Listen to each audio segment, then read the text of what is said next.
Hi welcome back to my channel Vandana blogs Telugu.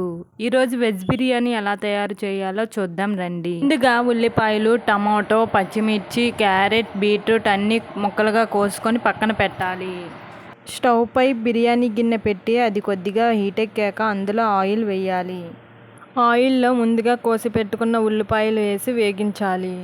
ఉల్లిపాయ కొద్దిగా వేగాక అందులో పచ్చిమిర్చి, కరివేపాకు వేసి బాగా కలుపుకోవాలి. ఉల్లిపాయ గోల్డెన్ కలర్లో వచ్చాక టమాటో వేసుకోవాలి. టమాటో తొందరగా ఫ్రై అవ్వడానికి అందులో చిటికెడు ఉప్పు వేసుకోవాలి. టమాటో బాగా ఫ్రై అయ్యాక అందులో క్యారెట్ ముక్కలు, బీట్రూట్ ముక్కలు, బంగాళదుంప ముక్కలు, మిల్ మేకర్ వేసి బాగా ఫ్రై చేసుకోవాలి. వెజిటేబుల్స్ అన్నీ బాగా ఫ్రై అయ్యాక అందులో రైస్ వేసుకోవాలి. రైస్లో వాటర్ వేసుకోవాలి.